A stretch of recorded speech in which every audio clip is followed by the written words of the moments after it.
2রা October Mahatma গান্ধীর জন্মবার্ষিকীতে বিতর্কিত post করে খবরের শিরোনামে উঠে এলেন কঙ্গনা রানাবত। কঙ্গনা রানাবতের পোস্টের তীব্র নিন্দা করেছে কংগ্রেস, এমনকি বিজেপির তরফেও কঙ্গনা রানাবতের সমালোচনা করা হয়েছে। ফের জুনিয়র চিকিৎসকদের আক্রমণ কল্যাণ বন্দ্যোপাধ্যায়ের। কি করে বলতে পারে যে আমাদের 10টা দাবি না মানলে আমরা পরিষেবা দেব না? এটা বলতে পারে কি করে আমি বুঝতে পারলাম না। সাধারণ মানুষ ডাক্তারদের ভগবানের চোখে দেখে, এখন সেই ভগবান যদি মানুষকে অবহেলা করে তাহলে আর কি করা যাবে? একটা জায়গায় বিশ্বাস রাখতে হবে, সুপ্রিম কোর্টের ওপর তো বিশ্বাস রাখতেই হবে। মন্তব্য কল্যাণ বন্দ্যোপাধ্যায়। নবদ্বীপে ভাগীরথী নদীর উপর গৌরাঙ্গ সেতুতে ফাটল। পুজোর মুখে বন্ধ ভাগীরথী নদীর উপর গৌরাঙ্গ সেতুতে ফাটল দেখা দেয়, বন্ধ যান চলাচল। সমস্যায় পড়লেন নদিয়া এবং বর্ধমানের বিস্তীর্ণ এলাকার বাসিন্দারা। দ্রুত সেতু মেরামতির কাজ শুরু করেছে প্রশাসন।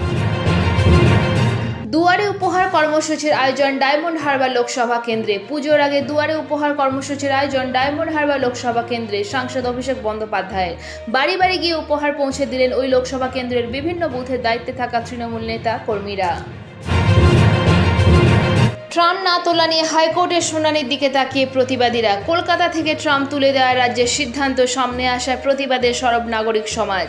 এ নিয়ে রীতিমতো আন্দোলন শুরু হয়েছে শহর জুড়ে। সেই প্রতিবাদের অঙ্গ হিসেবে 5ই অক্টোবর শনিবার ট্রামের জন্য মহামিছিলের ডাকও দেওয়া হয়েছে। কলেজ স্কোয়ার থেকে শ্যামবাজার সেই মহামিছিল নাগরিকদের সামিল হতে ডাক দিয়েছে কলকাতা ট্রাম ইউজার্স অ্যাসোসিয়েশন। প্রাক্তন ক্রিকেটার এবং কংগ্রেস নেতা মোহাম্মদ আজহারউদ্দিনকে তলব করল ইডি। ভারতীয় ক্রিকেট দলের প্রাক্তন অধিনায়ক মোহাম্মদ আজহারউদ্দিনকে সমন পাঠালো ইডি। 20 কোটি টাকার তছরূপ মামলায় আজহারউদ্দিনকে তলব ইডি।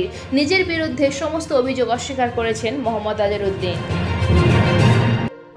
পুজোর আগেই সুখবর, 14,052 জন শিক্ষক নিয়োগের প্রক্রিয়া শুরু করল রাজ্য। পুজোর আগেই নিয়োগ প্রক্রিয়া শুরু করে দিল রাজ্য সরকার। বৃহস্পতিবার থেকে নিয়োগ প্রক্রিয়া কাউন্সিলিং শুরু করতে চলেছে স্কুল সার্ভিস কমিশন বা এসএসসি। মোট 14,052 জন উচ্চ প্রাথমিকের শিক্ষক নিয়োগ করবে এসএসসি।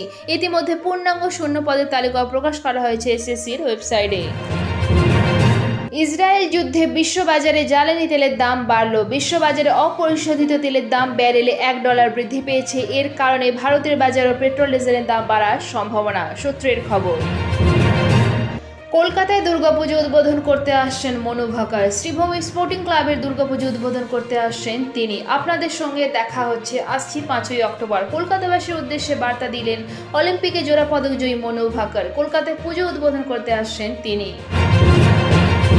আজকের আবহাওয়ার পূর্বাভাস। দক্ষিণবঙ্গে আগামী 2 থেকে 3 দিন মেঘলা আকাশ থাকবে, ভারী বৃষ্টির সম্ভাবনা রয়েছে বেশ কয়েক জেলায়।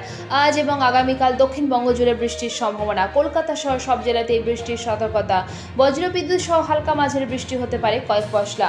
আগামীকাল ভারী বৃষ্টির সম্ভাবনা রয়েছে উত্তর ও দক্ষিণ 24 পরগনা জেলাতে। অন্যদিকে উত্তরবঙ্গে আজ থেকে ভারী বৃষ্টিপাতের সতর্কতা জারি করা হয়েছে। ভারী বৃষ্টি হতে পারে দার্জিলিং ও কালিম্পংয়ে। এছাড়া জলপাইগুড়ি, আলিপুরদুয়ার ও কোচবিহারেও বৃষ্টির সম্ভাবনা।